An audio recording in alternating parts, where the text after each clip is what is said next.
Hi, ladies and gentlemen, Mrs. Norris here. So today we're going to be talking about Marbury versus Madison, which is a really important Supreme Court case from the 1800s, which still is impacting us today as American citizens.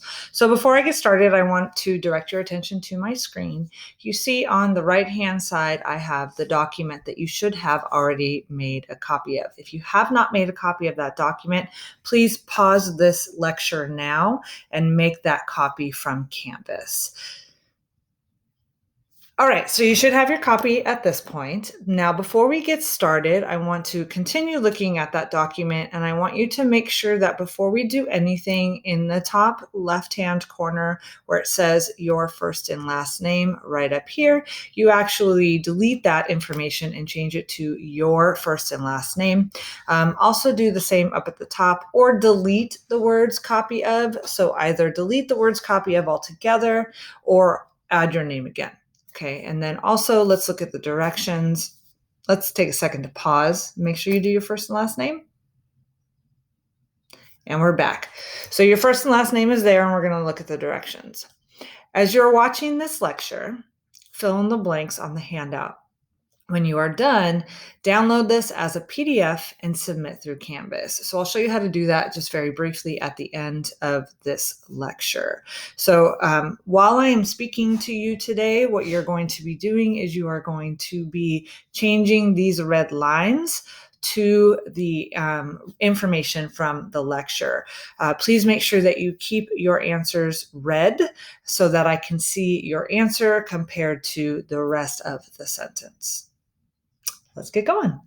So let's take a look at what our learning intentions are for today. So what I'd like for you to know, what I want you to be able to answer by the end of this lecture is how much power should the federal government have and what should the government do?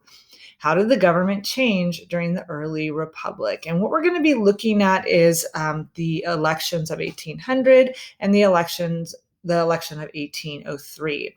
And we're going to see how the outcome of those elections had an impact on the way that elections are run today. And so we're throwing it back to not only the election process from prior, and we're doing this right now in February of 2020. So prior to today in 2020, we've already discussed elections. And we are also bringing it back to the three branches of government. So we're kind of reviewing that a little bit with this activity, this lecture today. So I want you to understand that landmark Supreme Court decisions play a significant role in the protection of citizens' liberties. In this lecture, we will examine the history behind the expansion of the Supreme Court's role and the principle of judicial review that came from the case of Marbury versus Madison in 1803. So what you're going to be doing is you're going to be explaining the case of Marbury versus Madison and the principle of judicial review. That's what our goal is for today. So let's get going, okay? So again, remember, as I am moving through the lecture, if at any point you need to pause to write down the notes, please do that. I don't want you to miss anything.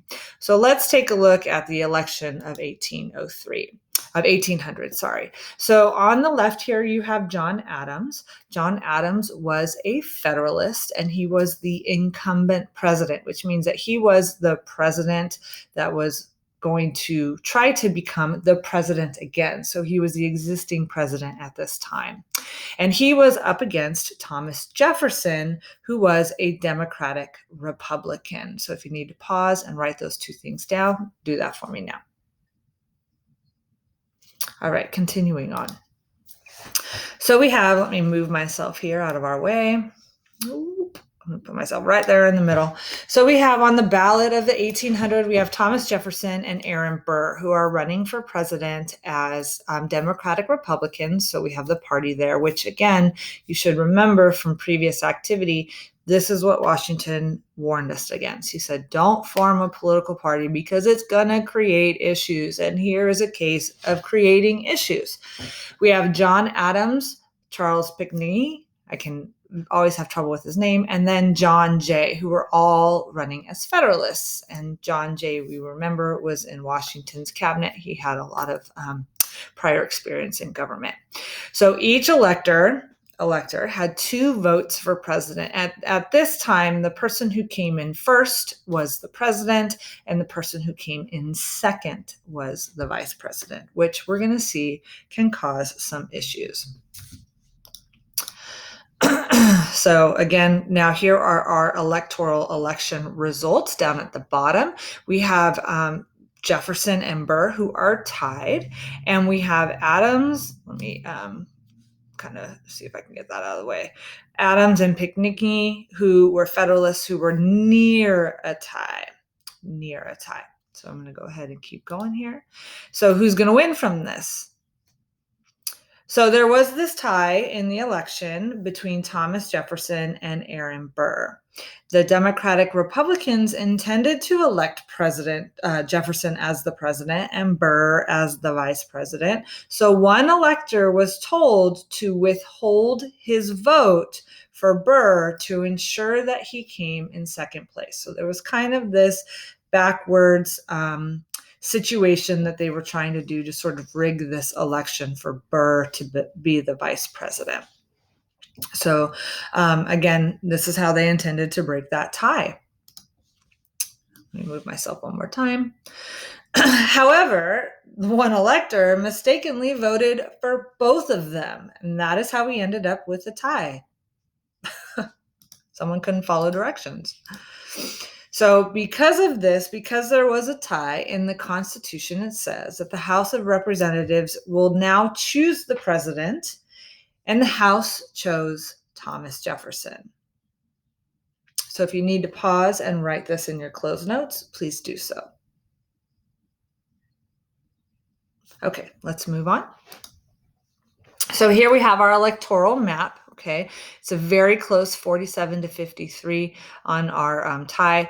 Right now, we tried to get 270 electoral votes. There were a lot fewer states in 1800, which is why the electoral vote was only 138. The yellow areas where it says territory, these were unincorporated areas of land where people were not voting. So you can kind of see the distribution between the Democratic Republicans in blue and the Federalists who were for Adams in red. Okay, so why is the election of 1800 important? Well, first of all, the fact that there is a tie is a huge flaw in the election process. At this time in 1800, there was not the idea that we have now where people are running as a pair.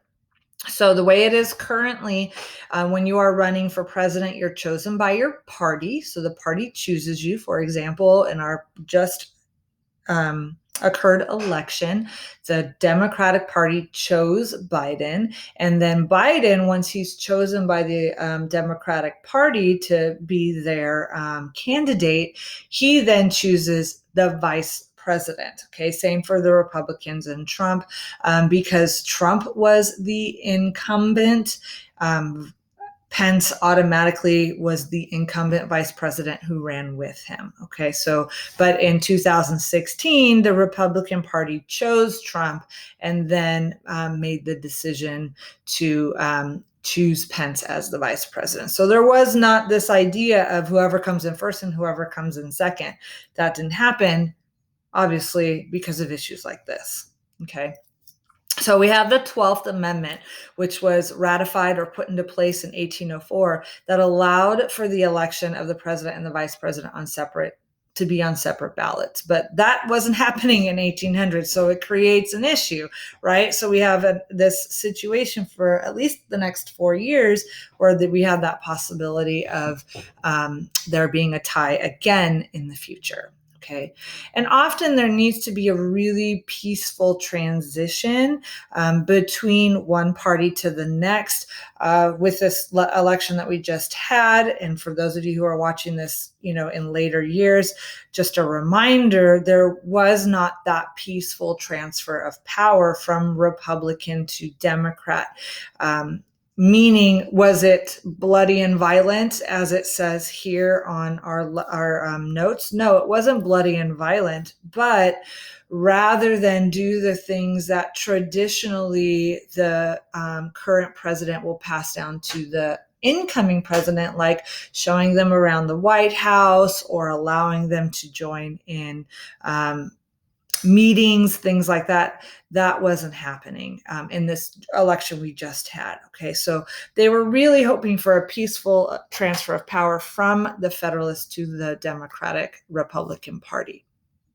So if you need to pause and take these notes, please do so. Okay, moving on. So in 1800, John Adams is our president, John Marshall is the Secretary of State, and William Marbury is an appointed judge. And these people are going to come up later.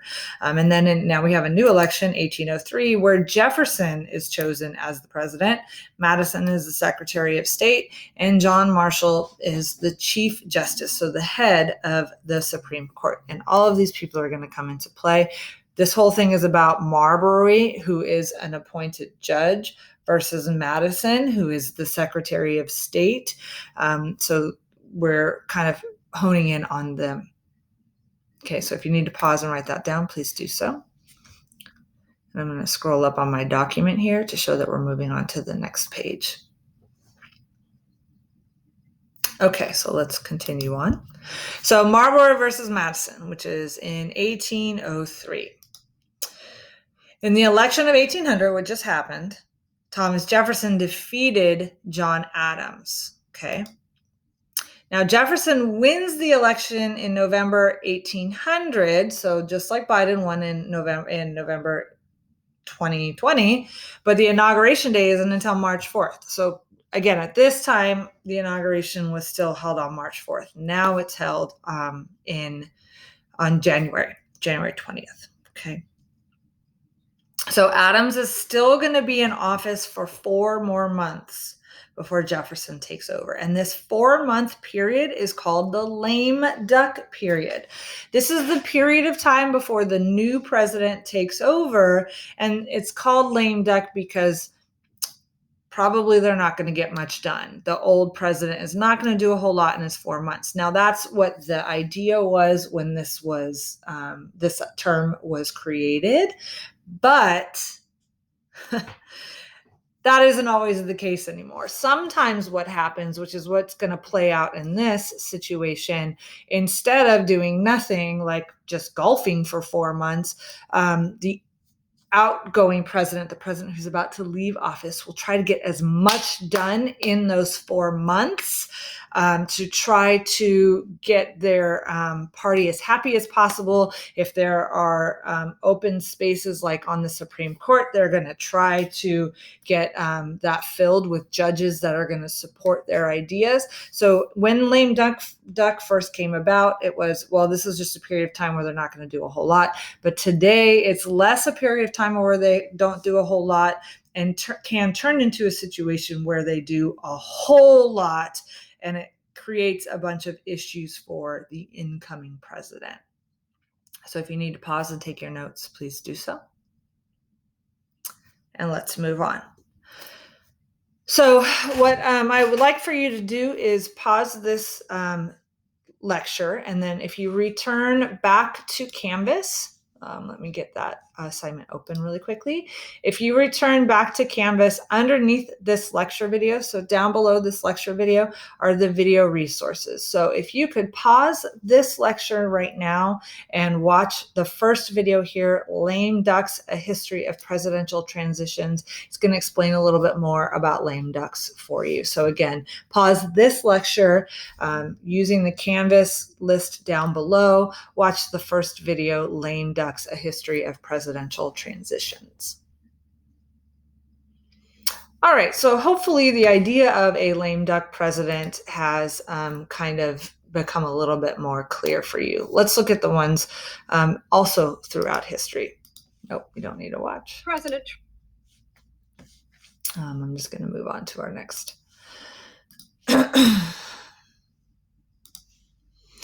So it's not just the president that has a lame duck session. Congress also has lame duck sessions because there are periods of time where a new congressman or woman is coming into office. So the old Congress is kind of stuck in limbo of what they want to do. The old Congress can either, or the outgoing Congress can either do a whole lot or they can do nothing. Okay. So it's Congress and the president. So this is called a lame duck session, a possible lame duck session where not a whole lot is going to happen. It's similar with a president, right? You look, we have election day, which in 2010, 10 years ago, at this time, was on the 2nd. And then all the new Congress people who are going to be taking over for the outgoing aren't in office yet. Same thing for the president, right? If there's a transition of power from one president to another, and there's this period of time where not a whole lot is going on, that is a lame duck session, okay? Or you think a whole lot is not going to go on. So what I want you to do is I want you to pause this lecture and answer these questions in your notes. So in this section right here, how does a president or a member of Congress become a lame duck? Again, we've talked about the fact that there is an outgoing president who is no longer going to be president in the next for the next 4 years. And so it's that period of time between the election that they've either lost, or if it's been 8 years, they're not going to participate in anyway. And actually the new president coming into office. So that period of time is the lame duck period where either they're going to get a whole lot done or they're going to get nothing done. Okay, and what sort of things might a president do during the lame duck period? Again, things I've already mentioned. He knows he's leaving anyway, so either he's going to do nothing and he's just going to kind of sit back and let other people do stuff for him while he golfs or moves out or does whatever, or he's going to get a whole lot done. A lot of the things that were on his agenda that in the last 4 years he didn't take care of, then he's going to try and get those things taken care of during this lame duck time. Like if there are seats open in courts, he's going to try and get them filled. If there are laws that he's trying to get passed, he's going to do what he can to get them passed.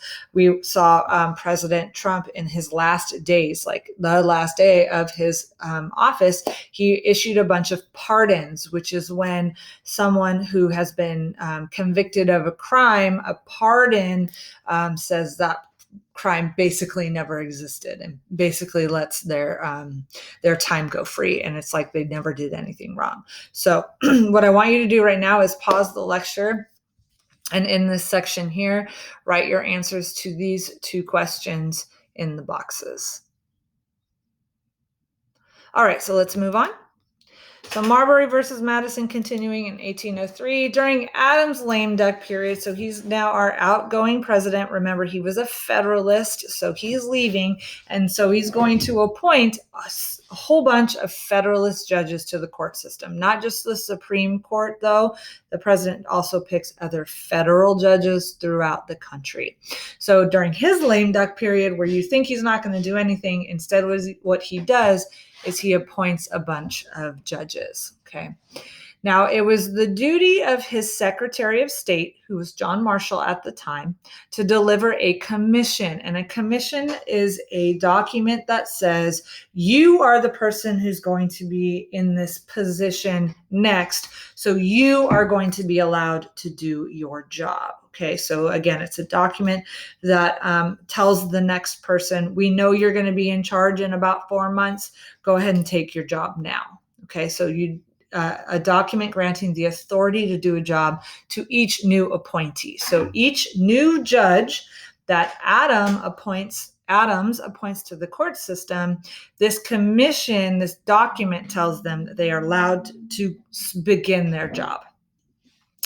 But what Marshall does is he doesn't deliver them all. So when Jefferson comes into power, and again, Jefferson, he is a Democratic Republican, so not the same party. He comes into power as president and realizes that there's all of these commissions, these documents that have not come into, have been delivered. Okay. One of the men who did not receive his commission was William Marbury. Okay. And Marbury was an appointed judge. He was a judge who was supposed to take a position that Adams gave him. Okay. So if you have to pause and write that down, please do so.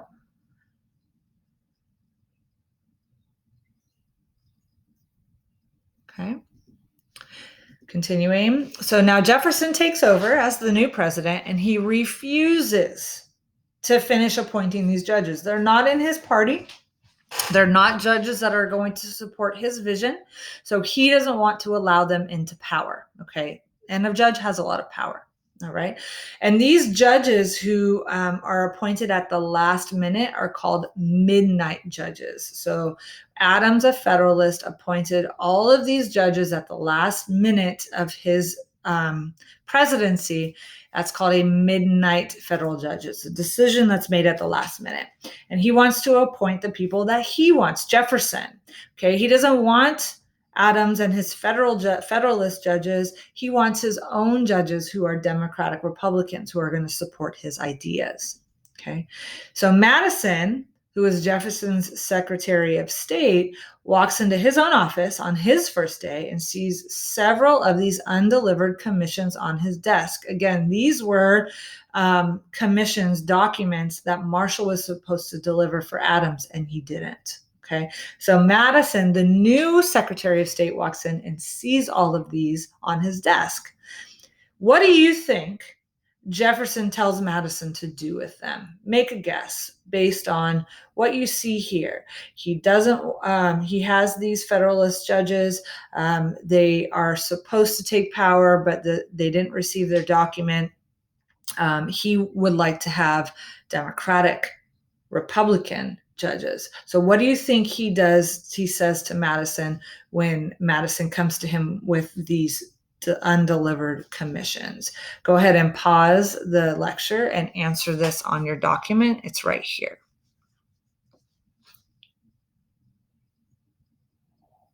Okay. So now we have our Secretary of State, James Madison. And he's going to be told, do not deliver those commission papers, because obviously Jefferson wants his own judges, his own Democratic Republican judges that are going to support his ideas to become the new judges. So if they don't have their commissions, then they didn't start their job. Okay. So William Marbury, who is a judge that was appointed under Adams, sues James Madison, the Secretary of State under Jefferson. Now, whose fault was it? Was it Madison's for not actually delivering, for obeying the rules of his president? Or was it the president who said, no, don't do it? So what Marbury says is that Madison, is your job. You are supposed to deliver these commissions. Regardless of what your president says, you are supposed to deliver these commissions. I'm supposed to be a judge. Adams, in his period of time as a lame duck president, appointed me judge. You need to allow me to do my job. So John Marshall, who is now the Chief Justice, he used to be Adams' Secretary of State. He's now the Chief Justice of the Supreme Court. So go ahead and if you need to, pause the tutorial and write that information down. So Marshall as Adams' Chief Justice now has this issue to deal with. All right, so let's continue on. So this case goes to the Supreme Court. And what does the Supreme Court say? Who, again, now we have, as we saw from our last slide, John Marshall, who was an Adams supporter. He's the Chief Justice of the Supreme Court. Okay. Now, this is where we take it back to the idea of separation of powers and the three-branch system. So we have the judicial, the legislative, and the executive. The judicial is the judge system, the court system. We have the legislative who writes laws, not really has anything to do with this right now. And then we have the executive branch, which is the president. So right now we have our two branches, the executive branch and the judicial branch, who are at odds with each other right now. And so this is where our balance of power, our checks and balances comes into play. It is now the Supreme Court's job to say, as the judicial branch, executive branch, are you doing what you are supposed to do, or are you going against what the Constitution allows you to do? So that's their job now, is to look at the Constitution and decide, is the president doing what he's supposed to do? And so what they decide is that Madison can deliver the commissions. He can, but he cannot be required to. So he should have, probably on a moral basis, he should have he should have delivered them, but he was not required to do so, okay? Likely because there wasn't anything in the Constitution about a commission specifically, which takes us now back to loose construction versus strict construction. Do you only do exactly what the Constitution tells you? That's strict construction. Or do you do what you have to do to make sure that the Constitution is followed? That's loose construction. So this is a loose construction issue. It's not exactly word for word in the Constitution. So this idea of delivering a commission, so he can deliver them. Morally, he probably should have delivered them, but he's not required to deliver them. And then for Jefferson, it says Jefferson is free to choose his own judge. Okay.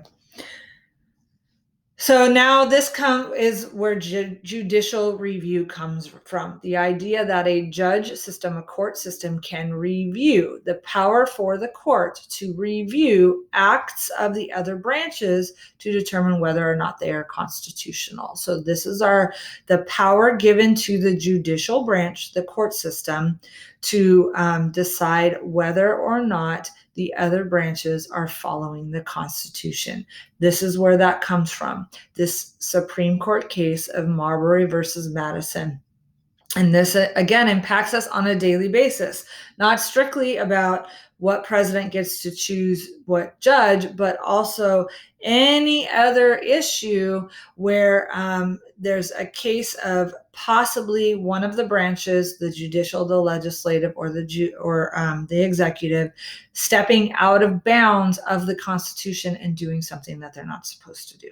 Okay, so what you're going to do right now is pause this tutorial or this lecture and write about the Madison and Jefferson in these boxes, and then what judicial review is in this box here. So go ahead and pause the lecture and do that for me now. All right, and then finally, our final video, again, if you go back to Canvas, we have the Marbury versus Madison video. If you can pause my lecture here, my speaking, and watch that video for me, and then we'll come back together and close out.